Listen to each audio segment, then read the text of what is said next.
Hinimok ng isang dating opisyal ng Administrasyon Duterte, si Pangulong Ferdinand Marcos Jr. na magdeklara ng revolutionary government.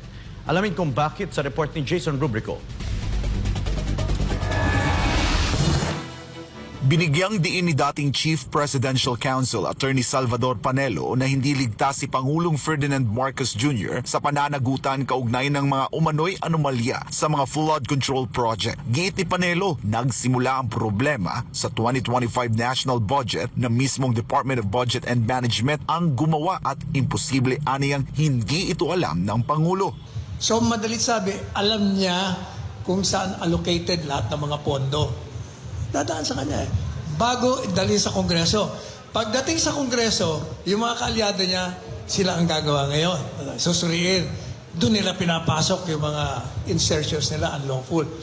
After that, pag naaprubahan, balik kay Presidente. So, kung ikaw ang Presidente, alam mo na, dahil ikaw ang gumawa niyan, alam mo kung sino at paano, sinong mga nagdagdag dyan. Ang tanong, bakit mo inaprubahan? Kaugnay nito, iminungkahi ni Panelo kay Marcos Jr. na gumawa ng hakbang upang mapanagot ang mga nasa likod ng mga aligasyon ng korupsyon. Under the Constitution, there is only one primary function of a government, and that is to serve and to protect the people.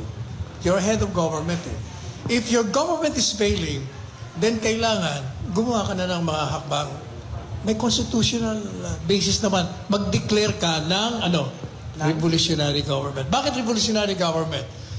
Pag nag-declare ka kasi, you can abolish Congress. Legislative power belongs to you na. So, wala ka ng problema. Pwede mo na ipakulong lahat. Alam mo na naman kung sino eh. Ngayon, pinapadaan mo pa sa investigasyon. Ayon kay Panelo, 3 lamang ang maaaring magdeklara ng revolutionary government. Ang Pangulo, ang militar o ang taong bayan sa pamamagitan ng people power. Ang accountability niya, 2 lang yan. Either hindi niya talaga alam, napaglaruan lang siya, nabola siya, and all, or complicit siya. Pero ang taong bayan, mapagpatawad. Kasi ang gusto ng taong bayan, ipakulong mo lahat yan. Abolish mo na yung kongreso yan. Wala na kaming tiwala dyan. Kung gagawin mo yan, patatawarin ka. Pero kung hindi, mas lalo kang madadali kahit mag-declare ka ng revolutionaryong gobyerno. Patungkol naman sa panawagang magbitiw na sa pwesto si Pangulong Marcos Jr. at kung ito ba ang makatutulong para maibalik ang tiwala ng taong bayan sa pamahalaan, ito ang tugon ni Panelo. Pag nag-resign, babalik ba ang tiwala? Mag-uumpisa ang tiwala. You know why? Kasi si Inday Sara Duterte will take over.